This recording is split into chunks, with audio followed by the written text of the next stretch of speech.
Fresno, Cali. Season in Cali. First Republic. West Coast visit, man. Y'all stop trying to steal my hoodie, too, man. We sell these, okay? SkylineRepublic.com. You got the homemade acting. Pink headphones for breast cancer. Yeah, breast cancer every month. Not just October. Save the titties. Okay, bro. Have you guys eaten?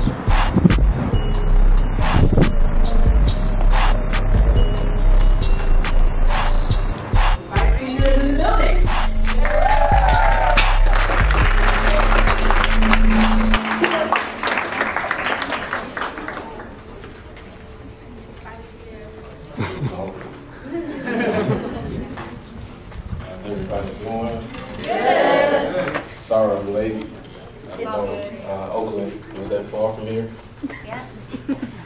So I appreciate everybody for having me. Everybody knows why we're here. So the whole mental health awareness thing, I'm kind of shy. I'm not used to people staring at me like this unless I'm performing. It's kind of weird, but thanks everybody for inviting us out.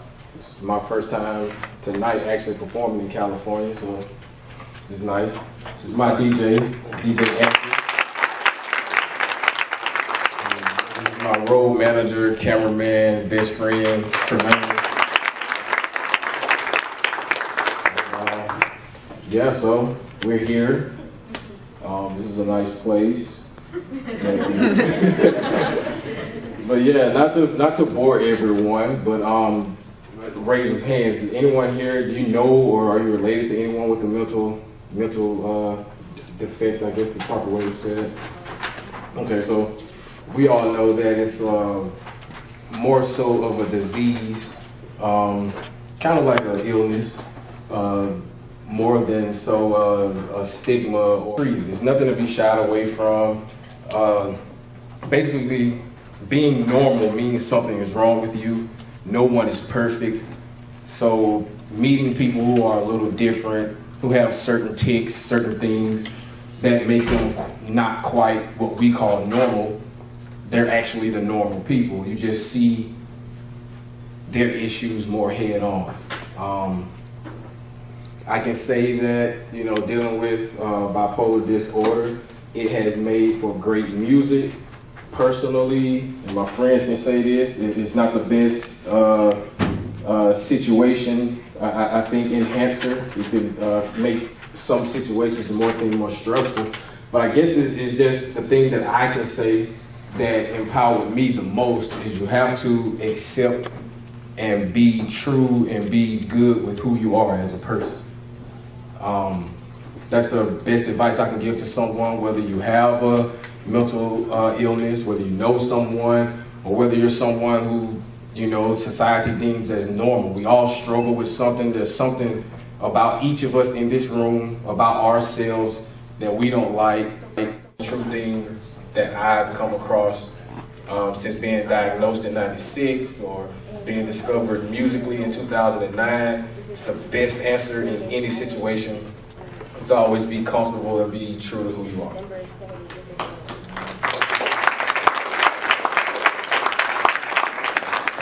So I grew up in Mississippi and I live in Dallas. So. What's Haitian? Haitian? People from Haiti. I thought it was like a mix of Asian. Hi, my student Carlos is too embarrassed to ask you this question. May I ask you a question? Sure. How did you meet your best friend? How did I meet?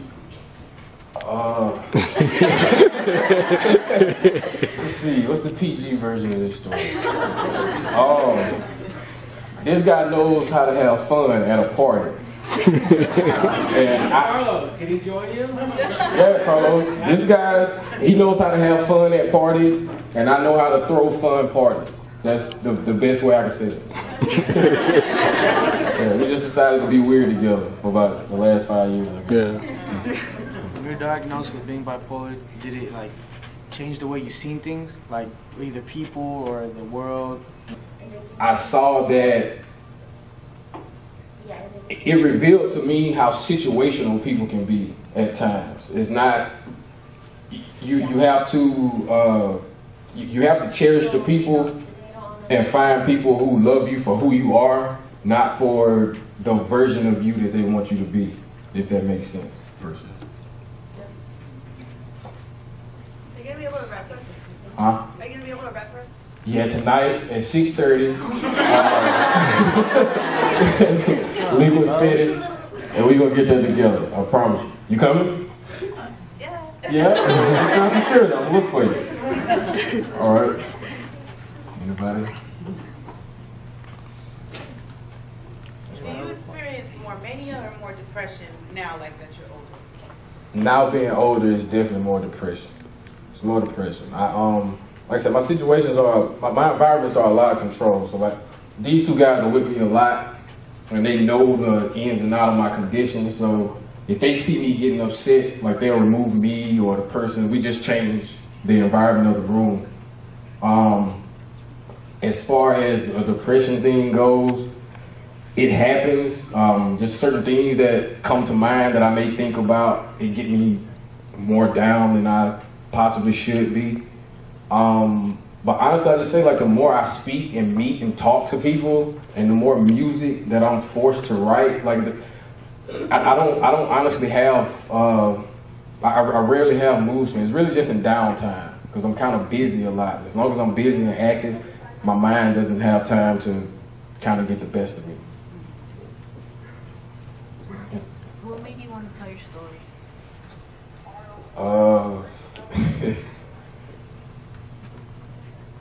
My brother committed suicide New Year's Day, 2009. The last thing that he said to me was he felt like nobody cared about him. And he used to say that a lot. I used to always say that a lot. And I would think that it would be he just wanted us to say we loved him when he said it. He just wanted to hear that we cared about him. But looking back on it, to help him realize he wasn't alone. He and I could have talked about certain things. Just being there for him, we probably could have saved his life. And so it's kind of awkward for me to get in front of people and do this type of thing, but that was the only brother I had and I ever had. You know what I mean? So help somebody's brother or son or something. So I don't know, but I just talk to people because I hate that happened to my brother, and I really feel like we could have done something about it. Just engaging in conversation. Kind of sad. It's all right now. Did you go to school in Texas? Where did you go to high school? Went to high school in Mississippi, Wayne County High School. Are they like strict on discipline there? Did you have trouble in high school? Yeah. I got a lot of trouble in high school. Mississippi's different. I don't know if you guys get a lot of it on the TV or the history books or all that stuff, but Mississippi is it's a very different place. We're not big on diversity there, so it's kind of a one-track mindset way of things happening. And yeah, I got a lot of trouble in high school. Did they have corporal punishment? Did they put their hands on you, or just like suspension? You asked a tough question. We had corporal punishment, and I did have a teacher paddle me once. In high school? No, that happened in middle school. Oh, okay. And that happened in PG version. We came to a good idea that it's not a good idea to hit me, basically. We all came to that understanding. If I got in trouble, call my grandma, don't hit me though. It's a bad idea. You guys shouldn't fight your teachers back and stuff like that. It's not a good thing to do. You definitely get arrested for it. Trust me. How are you on like working with other artists? Like when you start to get more fame, like would you want to like build with other artists, or would you want to just do a solo, just be by yourself?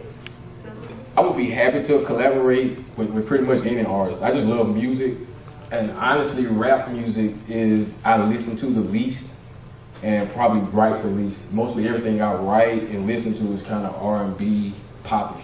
My favorite CD of all time is Ray Charles's country album.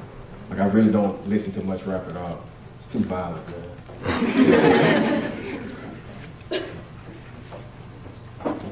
How did Upworthy.com find you? I have no idea.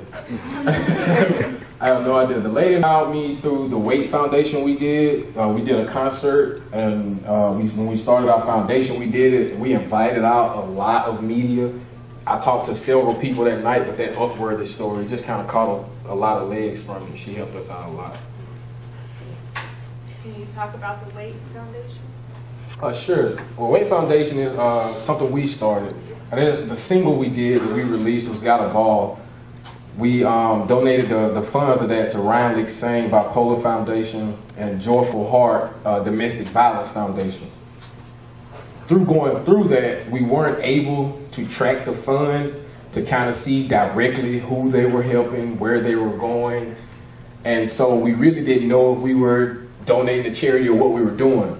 So myself, my guy Tremaine, we just said, okay, why don't we do our own foundation? We know mental health people, we know homeless people. There's a place in Dallas that's called Tent City. It's basically a homeless community. They just all live in tents under the overpass. There's hundreds of them, so we could go help them. We don't have to send the money off to someone.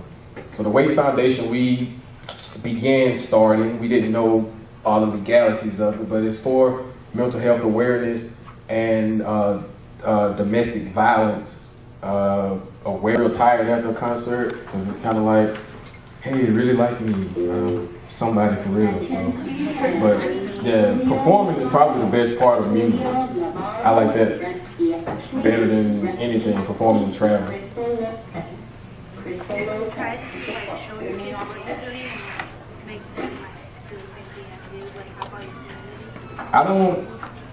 I show them why it's important. I don't force anything on my kids though, because they're strong-minded like me, so you force them towards anything, they're going the opposite way. I do express to them why it's important to give back and why you should give back, and they see what we're doing, but I really just try to direct them in the right path, but let them do what they want to do, because they don't listen. I'll get her first, and I got you. Do you ever get stage fright? Nah. No? Nah. Well, talking, not performing though, but like I didn't want to stand here and talk though. Your son ever addressed you about like writing, like maybe one day like you? He does. He addresses me about writing. He actually, he sings songs now. He started to where he started to sing songs, so I'm starting to have to explain lyrics to him now, and I don't like that. Can I hear a freestyle bar? Got you. 6:30. We there together. I'm open for you. Yeah. Awesome. We're opening for you. I will be there. Make sure so I can see that. We're gonna record it and everything. Where do you find your inspiration?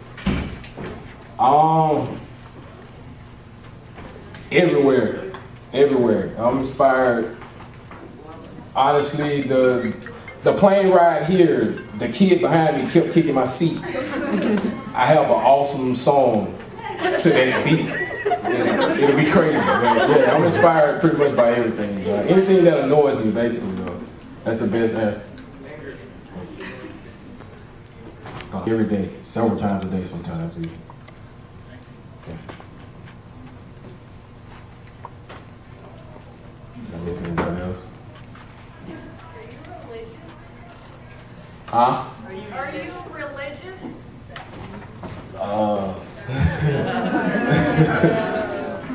Yeah. Are you a Gnostic? I don't even know what that means. I believe in God, if that's what you're asking me. I'm not a religious, so to speak. I know for a fact that there's a God, though. So that's why I can answer that. Gnostic means you don't believe in God, but you don't deny it.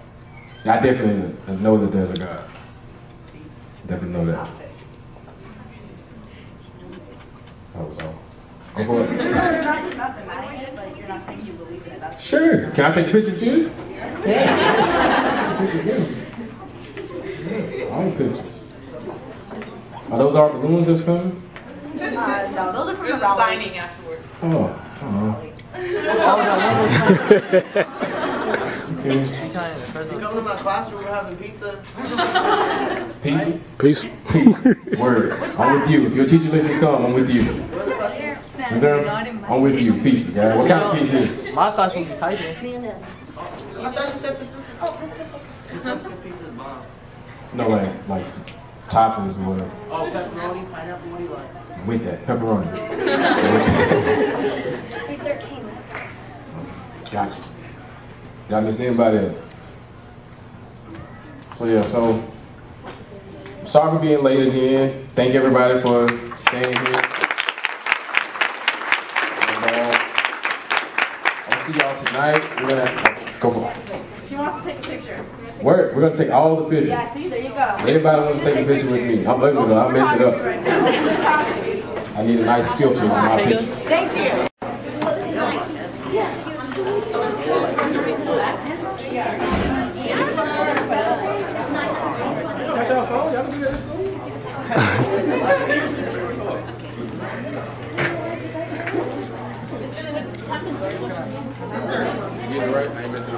Move on up there, you guys. Keep it going. Keep it going. Next, move up. Come on,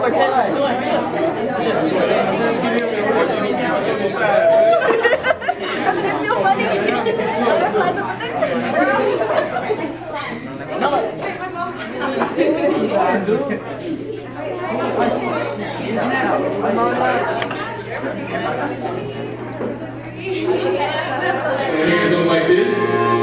Here we go. Let's go.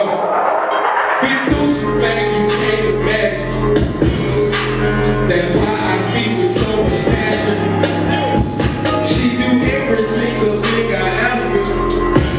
I mean, yeah, she'll do anything for that. Hold up. Came from the slip, I'm still kind of bitter. So many folks didn't believe in me, really hit Angela phone, said call back in a minute. That's call I got, said he no longer with her. So 3 and 10 grade had a crush on the Tina. Oh, 10 I got paid, had a crush on the Beagle. Heard by the ounce, I got act by the leader. It's going down just as soon as I speak her. She told me she loved me, she showed me she did it. Believe in God, don't believe in religion, I believe in fact. People ask me, you know, why I chose to go with charity or different charity things. You know what I mean? But sorry y'all. But yeah, I had to, you know, just really do something that was important to me, you know what I mean? Like, I've been homeless before, you know, my family and I myself, you know, so that's something that's important to me. I understand the giving back. As a person who suffers from a mental illness, I definitely want to make sure that I give back and help those who may suffer as well. Yeah, so that's us, you know, Wait Foundation, Mike Caesar, Skyline Republic. We all about giving back the Republic. That's one thing that Caesar did. He brought wealth, prosperity back to the people. You know what I mean? So that's something that I want to do. I want to help people, my people,